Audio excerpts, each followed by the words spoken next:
week you had in there last week? Feeling refreshed? Somewhat? Here. So since you had extra time, how many of you were able to read the textbook? No, not yet? I see all the looks of, okay, let's move on. So make sure we're reading that textbook. You do have access starting this week to some videos I had made in a previous semester. It's only for the second half. It starts with the second half of this module. So just so you know. Then let's go ahead and jump right on in, if you guys are ready. We are now doing trails and attractions with this module.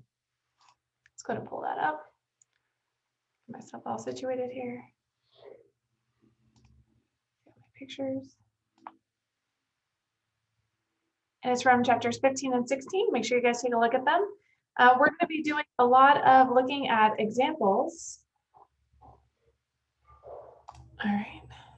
Of these different trails and attractions, looking at what the advantages of them are, why we're doing it, what you could kind of look at within those trails and attractions, what puts them together, and how they fit into the food and beverage tourism scope. So let's go ahead and start with our trails. So we've talked briefly about trails back in the beginning when we talked about different kinds of food and beverage tourism. And what we're going to be doing over the next couple of chapters is breaking down some of those types of tourism attractions, tourism trails, educational things. And this one specifically, we're looking at what brings groups together to create a trail or a route, and how is that put together, why, what are the advantages, what are the disadvantages, and some ways to look at that. So the first thing to understand about a trail is it tends to be an itinerary tourism product. What that means is that it's a way to give tourist participants a stacked method of looking at different kinds of attractions into one scope of interest. So that can either be based on a specific food product, such as wine or tea or chocolate, or it can be based on local cuisine, local fare, local food and beverage offerings. So it might have cheese and wine and chocolate. And it really just depends on how the trail is put together, but it's going to be a self-guided route along some sort of map or guideline that's going to help them get to each experience.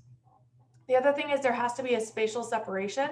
Now, it doesn't necessarily have to be a huge spatial separation. So you could have a trail or a route within a small city where it just brings them from location to location, or you could have a bigger spatial separation, but remember, it still needs to be geographically bounded, something we talked about last module with the wine tourism, that if you're creating a wine trail, it would still have to be within a certain area. And it's going to bring in mutual benefits, but only if all the different organizations cooperate together. So we're going to look at some reasons why that might fail or why it might fall apart. One of the big advantages of this is it's using already existing resources. So you're not building a lot of new attractions. These are things that already exist, and you're just putting them together so that they can be enjoyed in one sitting or one. Oh, I'm lost my words today, guys. I'm all over the place. So you already have these existing trail items. You're not building them from scratch, and you might have to build some infrastructure from place to place, but typically that's already going to be there as well. So some of the benefits that you're going to see here, of course, is helping to market the destination. If you want to bring people to your location, you have to have a reason for them to come. So if food and beverage is the destination marketing campaign that we're going to focus on, like we've seen a couple different food cities we've talked about before, strawberries or artichokes or spinach or any of those things, we have to have existing attractions that are going to bring people to the table. And what a trail does is it emphasizes whatever that main draw point is and to that location and saying, hey, it's not just one place that's offering something. We have multiple different things that are going to attract you based on what this destination brand or destination image is. It can also help smaller producers bring people to the table, helps them diversify. So so let's use Orlando as an example. The big draw is going to be Disney World. But if we're going to say we're a place for families to come enjoy themselves, there are a lot of other different things that families can do in Orlando. And so it can help showcase different products or producers saying, hey, this is what you can do when you're not at Disney. In the same way that in a locale where there might be one big producer, but there are other entities that they could visit, it's going to bring people to the table as well. Okay, it can also help with agriculture, agritourism, and the cooperation between agriculture and tourism, especially when you're trying to diversify the specialization of a specific organization.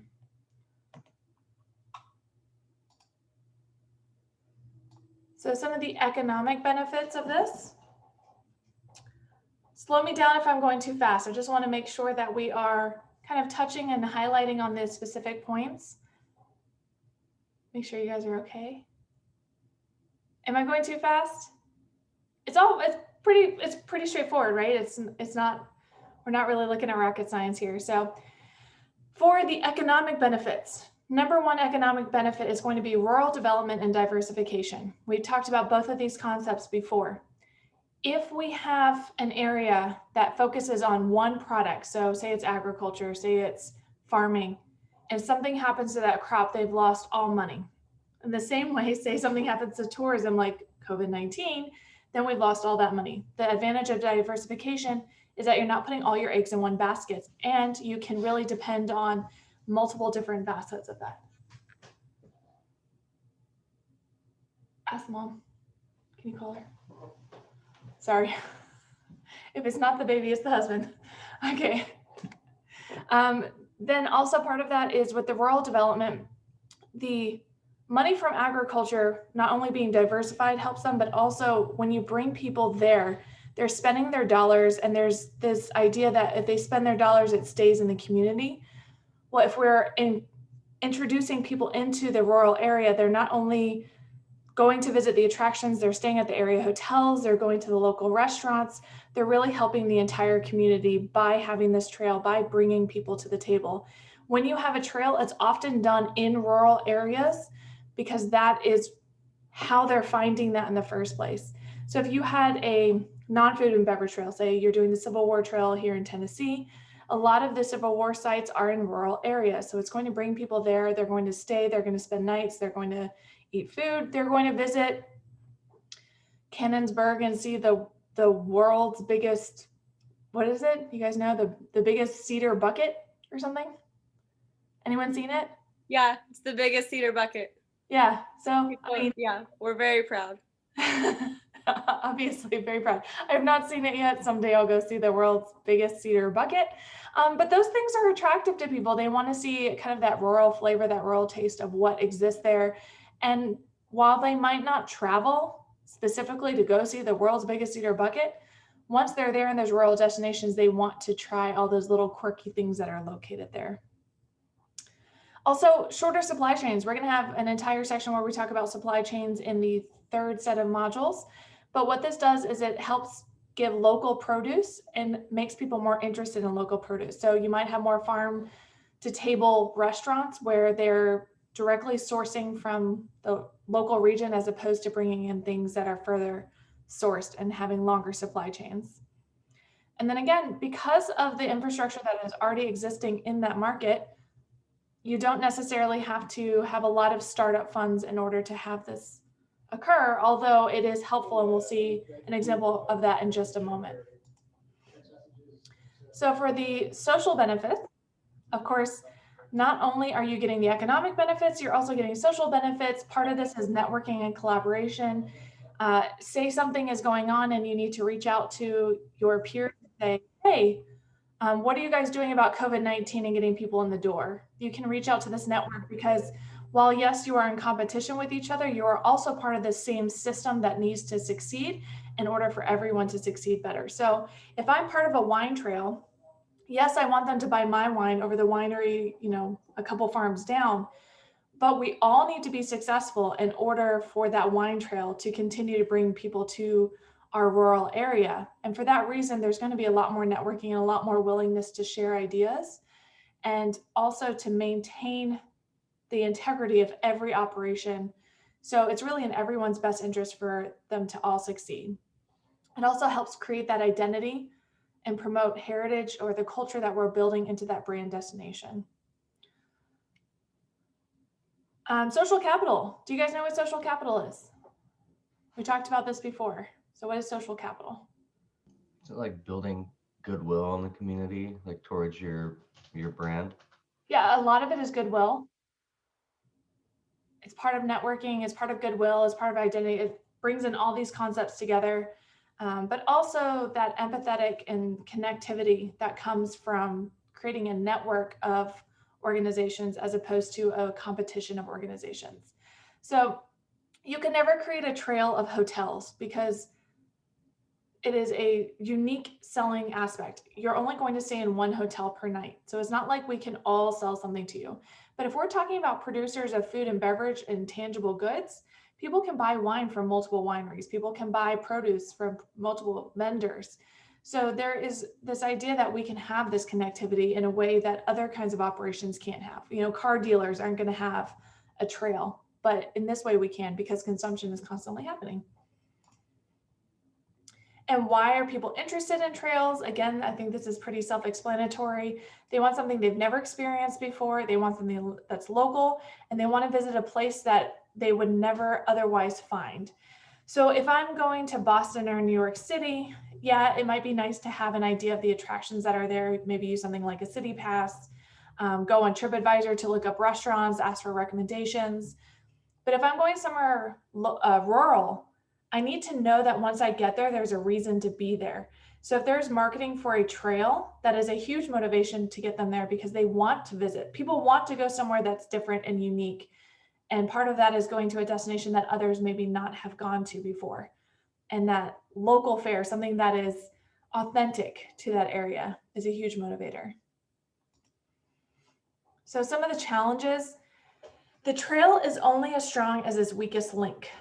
So if we have 30 different organizations that are part of a trail and a guest visits one and it's not a good experience, whether it's bad service, bad products, maybe they weren't open when they said they were going to be open, maybe it really just doesn't entice the participant, then they might assume that all the other organizations on the trail are as weak as the one that they just visited. So you want to be really careful about how this is organized, and everyone has to have the same vision of what they're looking for. So I'll give you an example of how a trail is different from a CVB. So a CVB will often market the entire region and all the different attractions that are there, but they're not looking at specific groupings. They're just saying, this is all that we have to offer. So if you were to go to the Rutherford CVB and look at their list, they'll even list chain restaurants as part of the CVB because it's just part of the community, it's part of what they're selling. But if you're trying to get people interested in a destination and you list chain restaurants that they can get at home, then it's no longer unique, it's no longer local, and it's no longer rural. So they're not going to be enticed by that. Every experience that you offer as part of a trail has to be around the same idea, the same vision, the same target market to entice people to want to be a part of that trail. This also means that they have to have the same message and the same promotional materials and that they buy into what the trail is offering. Now, an example of where this failed was actually with the Outer Hebrides Specialty Food Trail. They got some initial startup funding from Leader. Do you guys remember what Leader was?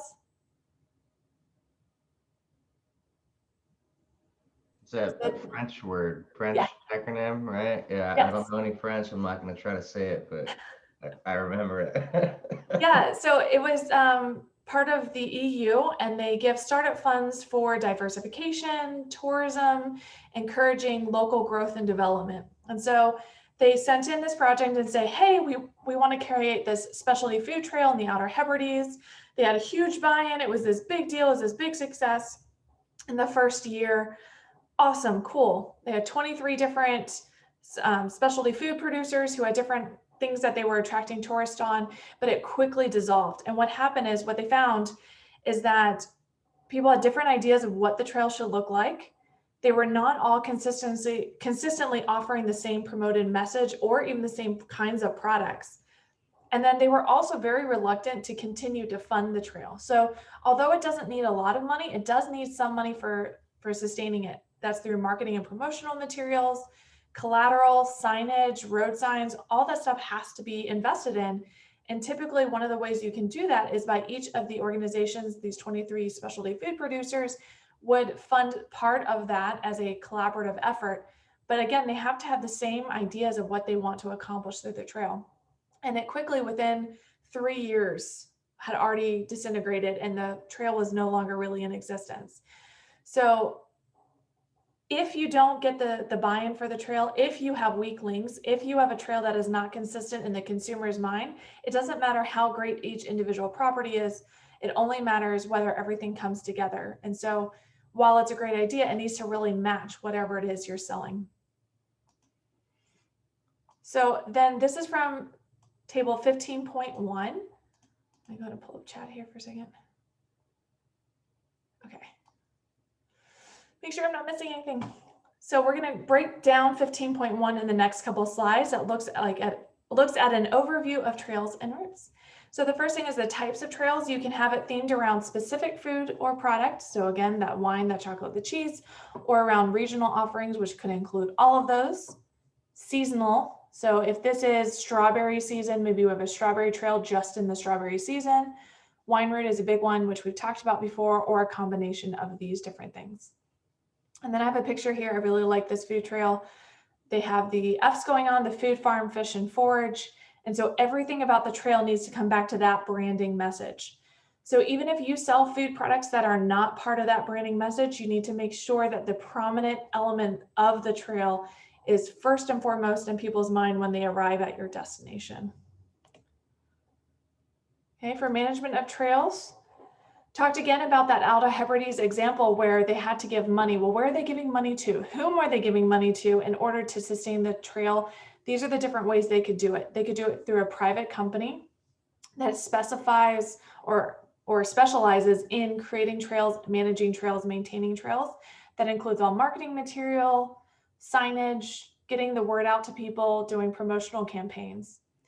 Tourism agency, so it could be part of CVB or the state tourism board or even the national tourism board. So for example, here in Tennessee, the Whiskey Tourism Trail, I believe is part of a tourism agency that is partially government funded and partially funded from member organizations. You could have collaborative membership network where maybe you elect a board from the different organizations to help run or manage the money. Or you can have a single organization take lead and they take on all responsibility and collect all funding to make sure that the trail is managed properly. How people get to the trails and routes. This is basically how do people know what they're going to is actually part of this trail and route.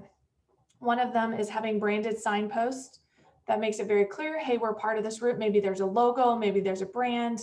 Maybe you pay the city to include it in part of the signage that's part of the city signs or the state signs. Having maps that are very clearly designated and marked.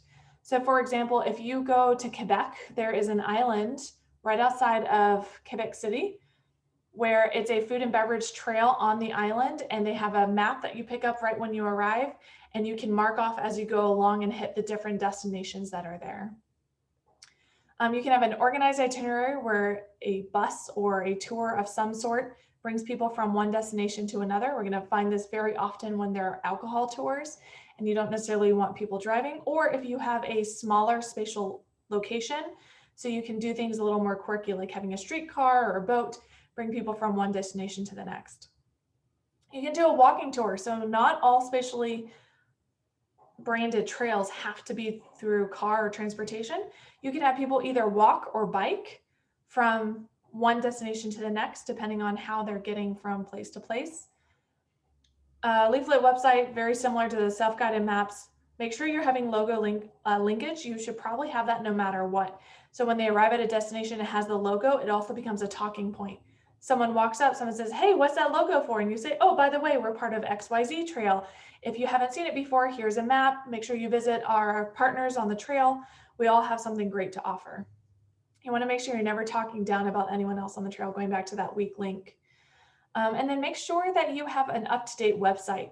This is one of the areas that tourism trails tend to be lacking the most, is that because no one organization is involved or responsible, they oftentimes don't invest in having that website that clearly brings people in or draws people in. And the day of the information age, people are going online to feel that they have confirmation that what they're doing and what they're spending their money and their time on is a worthwhile investment.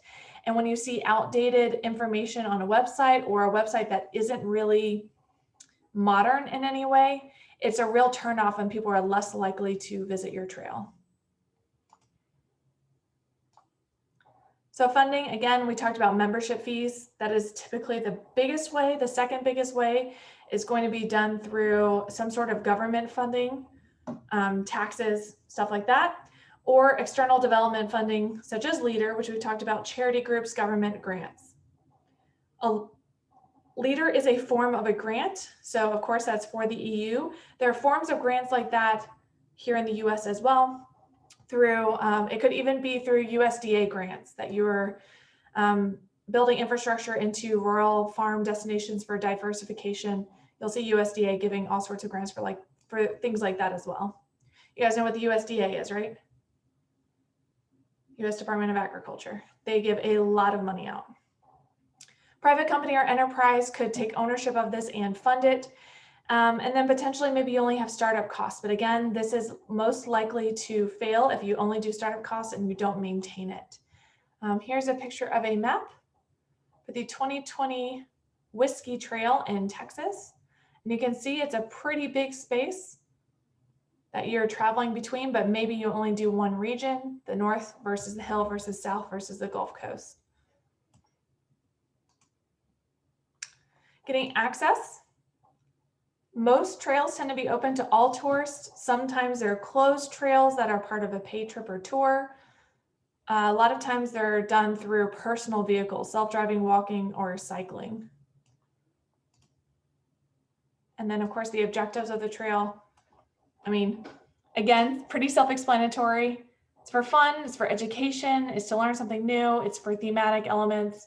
I can't tell you how many bachelorette parties do wine tours, wine tastings, where they go through multiple different wine locations, testing out wines. Link parts of the region through identity. And I really like the picture that you see here for cheese. This is done in Switzerland where they have a cheese trail, and that sounds wonderful to me. I would love to try that. Supporting the producers, marketing, and promotion. Sometimes the objective of the trail is simply to help others in the region perform better, even if you as an organization are performing well. Okay, we're not going to do that one. Where basically what I would have you do is find a trail and then talk about the breakdown from table 15.1, which we just did.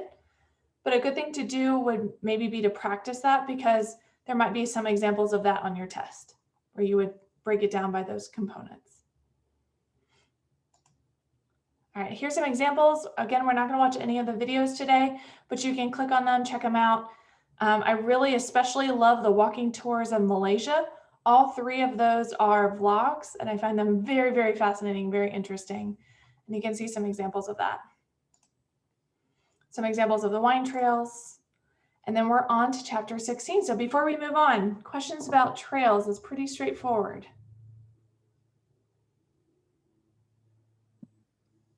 Have you actually been on one? Do you have like a favorite that you've been on?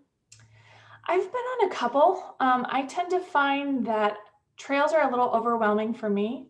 I'm an over planner. So I want to know exactly what I'm doing and how I'm doing it. And I don't really like to leave it up to chance on a trail, because I do find that there are weak links. Now, the one I talked about in Quebec City, I did on the island, and that was a lot of fun.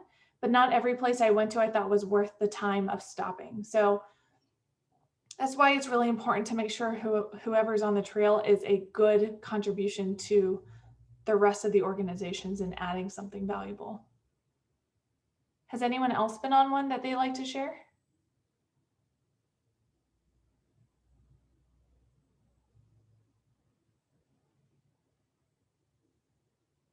No? You guys good? Good to move on to the next one? You guys are okay with the speed, right? Okay. If you're not, please, I mean, you can private message me, anything like that. I'm here for you guys. I want to do it what I can for you. I'm sorry I'm breathing a lot. I'm getting to that point in my pregnancy where I have like no air. So I'm constantly like, whew, and I talk fast and then I'm like not used to it anymore. Okay. So next we're going to move on to attractions. And there were a lot of definitions of what makes an attraction. So pick your pick of which one you like. How would you guys define an attraction? You can take a second to read through these and say which one maybe you like best or how you would define it in your own words.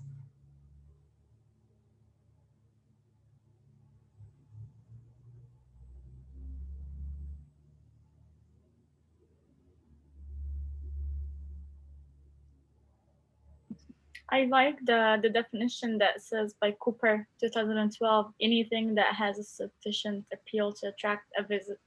I think that's how I would explain it. Yeah, I like that one too. Other thoughts?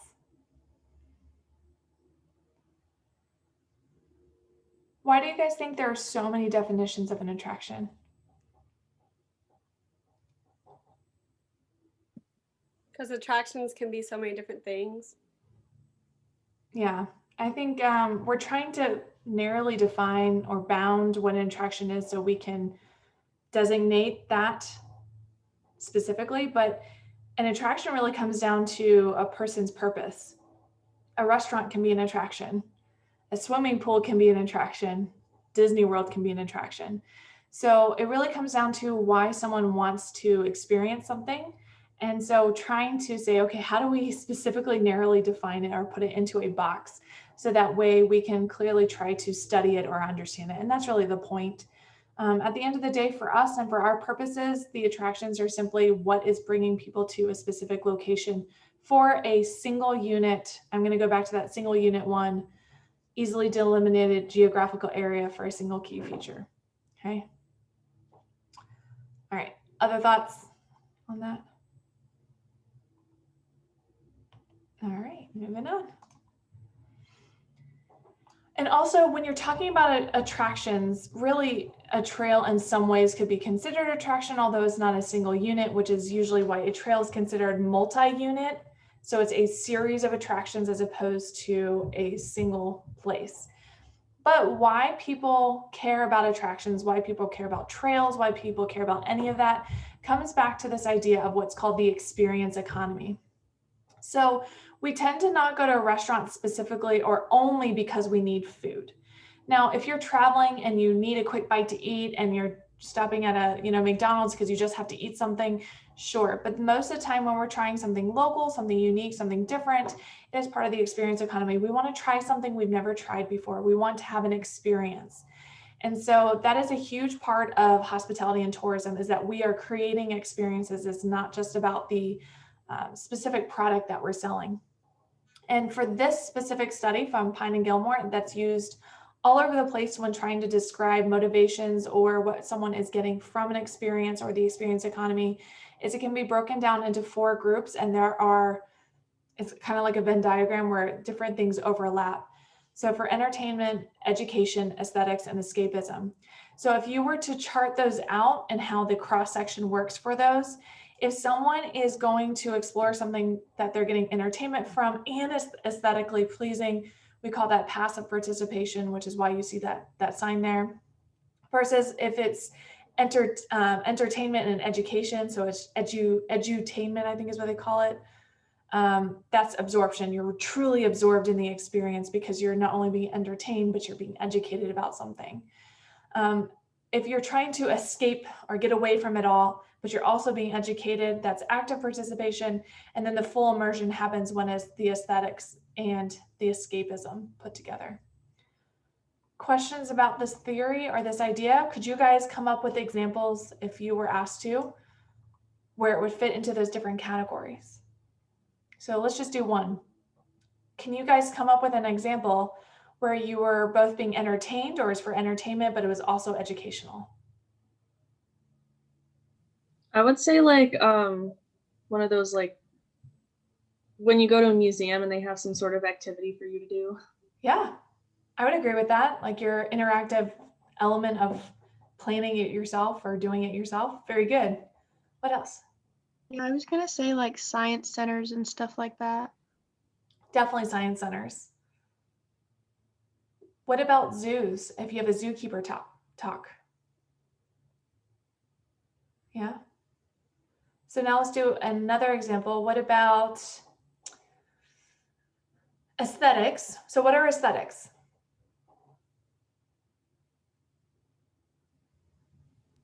How Something that something looks nice. looks, right? Yeah, and it can actually be any of the senses. So something that sounds nice, something that smells nice, something that feels nice, anything that has to do with the five senses is part of the aesthetics. So if you were to have aesthetics and escapism together, that fully immersion experience, can you guys come up with some examples of that?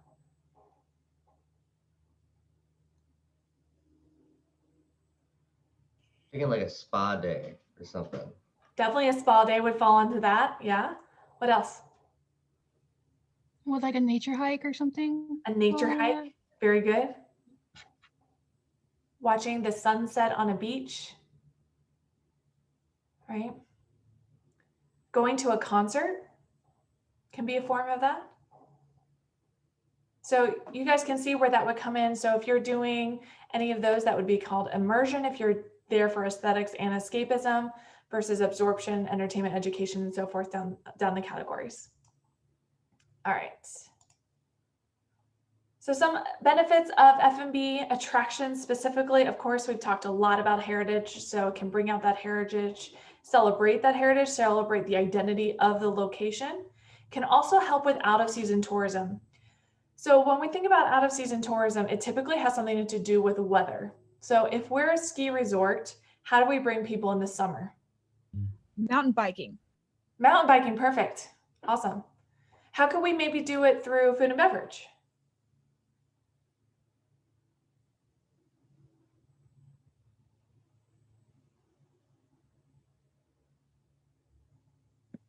You could set up like maybe a little mini food trail or something like around the property because it's probably a lot of land. Yeah, or even a festival, right? So we're gonna have a food and beverage festival during the summer to bring people here. So you'll see that a lot where we're trying to get people to come in times when they might not normally come, and attraction doesn't have to be permanent. Some attractions are temporary. Or if you are a ski resort, you do things like Kaylin talked about and say, well, we're gonna focus on mountain biking or horseback riding or some of the other things that you can do in that area. Or we have a premier restaurant and we bring in special chefs on Friday nights and do special tastings. And so we're gonna bring people in for specifically trying our premier restaurant at our ski resort. So finding ways to bring on out of season tourism is a huge part of that. Links to local businesses, of course, being part of routes and trails. So first let's talk about, or just kind of go through examples of fixed attractions. It's anything that you would think about, anything that could be an attraction. If it is an attraction because it falls into escapism or entertainment or any of those things, it can be part of this attractions list. So it's all the way from art and art exhibits to going to farms and agriculture sites, restaurants, factories, smokehouses, all these things we've talked about before. Now, there's a reason why I have this picture on here. Do you guys know what this picture is of? I learned about it in an art class like a couple years ago. Like, Yes, that was a couple of years ago. taped a banana to a wall in like Florida, right? I think. Yes, I think it was in Miami. And then someone bought it and then ate it, or like Well, so read it somehow. I can't it was remember. supposed to be this modern art exhibit, and there's all these people trying to debate what the meaning of this was. And essentially it was literally this, a banana taped to a wall with a piece of duct tape. And then it sold for some ridiculous amount of money, like $160,000 for this piece of art. And it really, what it did, it was this huge talking point. I think really what it came down to was the person was the sponsor of the artist who was doing it, and it was a way to get people to talk about this exhibit that was going on. But it created this huge buzz, and of course you saw the clickbait articles talking about the banana that sold for $160,000 or whatever the price was. And that's a way to get people to talk about it. And then I think when they went to interview the artist said, I wanted to bring some awareness to the way bananas are produced, and the exploitation of people in the third world who are getting the food. So there was this whole story behind why this piece of art existed, and it got people talking about the specific form of food and beverage, which is the banana. So it can be so many different things. Food and beverage can be so many different things, and it can be an attraction in so many different ways. So, theme parks, every theme park that I know of that is one of the bigger ones now has some sort of food and beverage festival that happens at some point during the year because those are such big sales. And then even hotels will have food and beverage festivals, weekend art, food walks or whatever they want to call them. So we also have specifically museums where we get into the entertainment and education side of things, where it's specifically made for food and beverage. The point is not necessarily just to display paraphernalia, but to really get people to buy into understanding where food comes from, how it's eaten, how it's part of heritage, how it's part of identity, the history of it, the context from a cultural perspective, the importance of it, all these things put together. There's an example here you can click on for the Bell Museum, which is an interactive museum. You see here, the kids get to cook on this table and they get to select different food items and put them together, and it teaches about nutrition. And so another thing they can have there are educational workshops, not only with cooking, but with nutrition and food safety, understanding what happens to your food when it's thrown away, and creating sustainable food processes. So those are always fun. And then you can also have ones that are much more teaching you about historical food products or where they came from. And so you'll see a bunch of examples here of food museums. If you click on these are all links to websites. These are not videos. This is just a sample of the amount of food and beverage specific destinations that you can go to that are museums specifically for a single food item. So these are really fun to just kind of explore. The Burnt Food Museum is more of an art museum that talks about the first time a woman was making cider on the stove, forgot about it, it burnt down into this pile of carbon, and she put it up there, and it became a museum of burnt food art, and essentially people will send in their burnt food. So I think one of these is even the Washington Banana Museum, I think right now is an online museum, so you can even find out information that way. We have even more here. Potato Museum, cheese museums. The Alimentarium is a little bit more food, general nutrition, all the way to the Curryverse, which there is a case study here. I definitely recommend watching this video. It is very fun. It's like 5 or 6 minutes. It is in German, but you don't need to understand German to understand this video. But it's super cool because basically it's a museum designated to Curryverse. So all these little drawers you see here are smelling spices of different kinds of Curryverse that you could smell, and you can buy Curryverse when you're there, and you get to go through this interactive exhibits, understanding the process, how it's made. You can do interactive elements. The kids get to be part of it. So again, food, it just becomes so central to our lives in so many different ways that people are excited by food, and they're willing to do things like go to an entire museum designated to a single food item, not even necessarily a brand in this case. Of course, we have temporary art attractions that are part of F&B. The first one that I really want to point to, and if you watch no other video in this entire thing, make sure you watch the one about the World Expo in Milan in 2015. The World Expo, is anyone familiar with the World Expo? I think I actually went to that one in 2015. Did you? Yeah. So tell us what it was like. It was, it's really hard to explain because I didn't know what I was going to. I was on a trip to Italy, and the person I was traveling with knew about it, but I didn't know what it was. But it's like they built this huge like wonderland. Like it was like the word to describe it would be like it was like kind of an interactive like art world. It almost reminded me of a music festival. Yeah. Like Electric Daisy Carnival, or like one of the bigger like Coachella or something, like one of the big ones with a huge production value. There's like lights and neon stuff and like statues that moved, and it was insane. It was like Cirque du Soleil, but Yeah. then there was also all these different food stalls that were from around the world, and they're representative of like every continent. And so you're in this like food trippy wonderland, and you can go to like the tea stall and get some tea, and yeah, it's like a music festival but for food. Yeah, so very, very cool. Definitely check out the video. It walks through all those things Brenda's talking about. The World Expo typically happens every year or so, and there's always a different theme. And so the World Expo has been going on for a very long time, and countries from around the world participate. The one in 2015, they said, what theme could we have that would include everyone from around the world? And they decided food. So there's a really, really cool exhibit. So definitely watch that video. It's not too long, so make sure you check it out. Then, of course, there are food art weeks throughout many big cities around the world, where the whole point is temporary art exhibits that are designated to the art of food. And so you see some examples here of food art that was displayed at some of these festivals. Some other examples of temporary exhibits that go in and out of permanent location attractions. You can watch the video about the art of food at the Somerset House and food fictions at Somerset House. And they walk you through some of the exhibits they've had focused on food, even though the Somerset House is not a food location or a food attraction.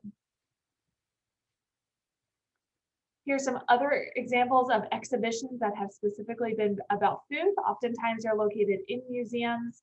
Sometimes they're online.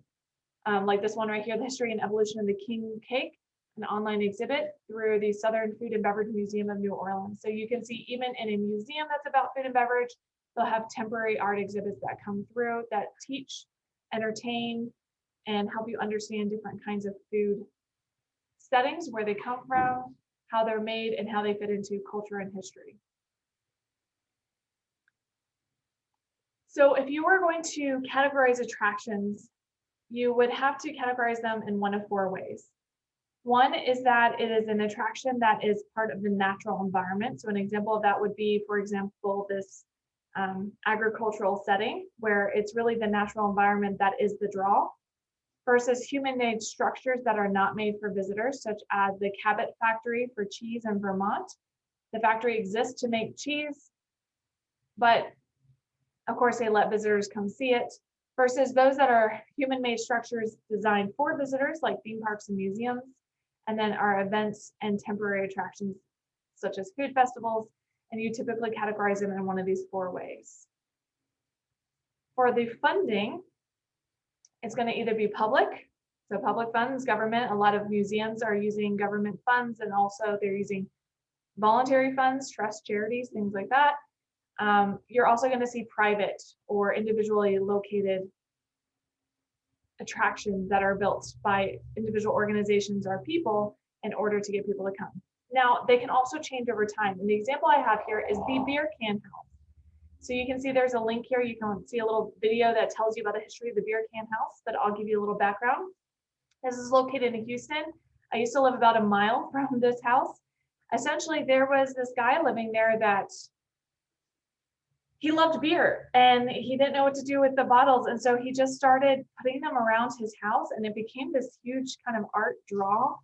And there's bottle caps and beer bottles and all this stuff. And when he died, it went into a trust, and now it is part of a voluntary fees. Like when you go to see the beer can house, you can donate money to it. They have a historic landmark setting for it now, so they can get some money through visitor income, as well as the trust and charities that are put in place to maintain the beer house. And the beer can house, is it really something unique and special that everyone has to keep forever? No, but it's this novelty that brings pride in the area and really connects people to this place, or this sense of place, which is kind of a kitschy place called the Heights in Houston.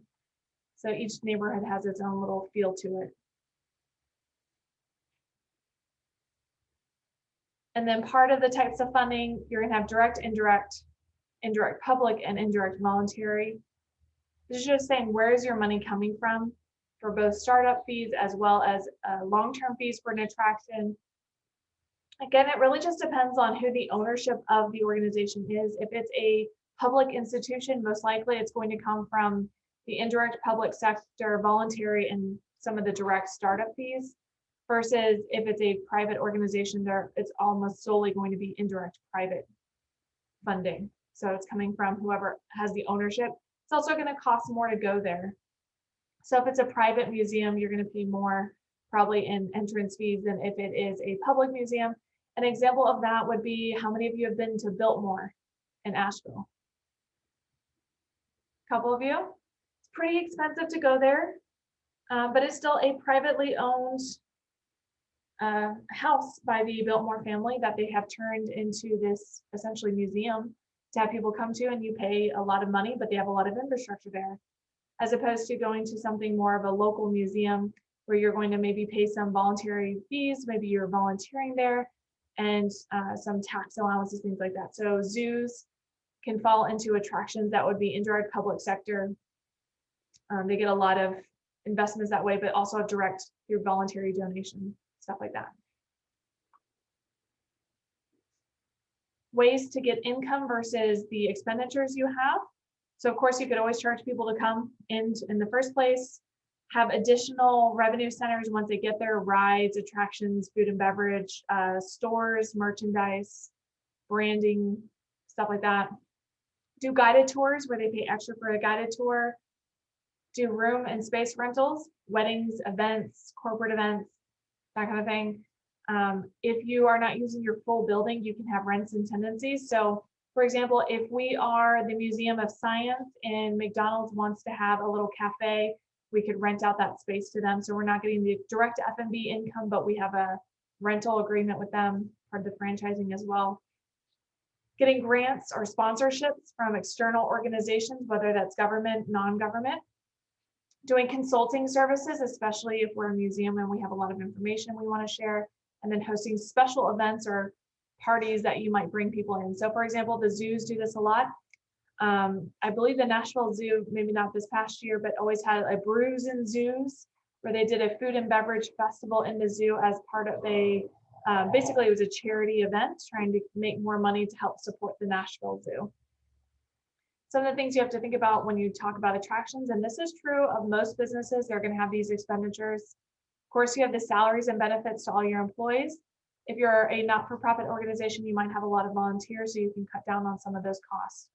Any travel that's required, your inventory and your uniforms, transportation if that's required, maybe to bring in new attractions or to move employees from place to place, maintenance of all the facilities, telephone and internet and rent. These are your fixed costs. There's not much you can do about it. It's going to cost you whether you're open or not. So during COVID-19, your telephone, your internet, your rent, you're still paying for it, even though you might not really be utilizing them. That's the same with taxes, insurance, and fees. Those are very high fixed costs.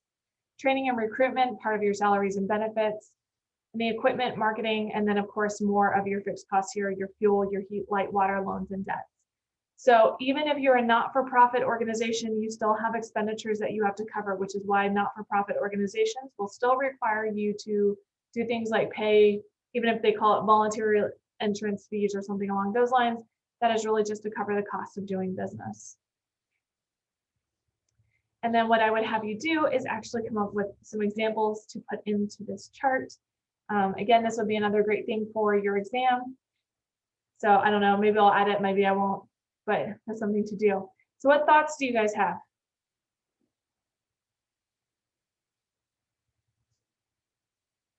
We've gone through the material very fast. So I want to make sure you guys are all on board. You guys are all okay.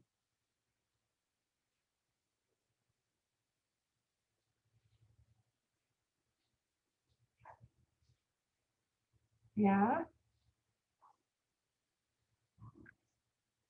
Okay, I will trust you all. Again, you have the videos for the second half if you wanted to rewatch those. I'll also upload this recording from this class, so you guys can watch that again. Of course, you can always reach out for any questions. Make sure you're reading that textbook that has some great other material in there. And then also, if you came into class after I'd already started, make sure you stay on so I can get your attendance for today. Because once I started, I wasn't marking attendance anymore. So with that, if there's nothing else, I will let you guys go for today. Very good. All right. Bye. Thank you.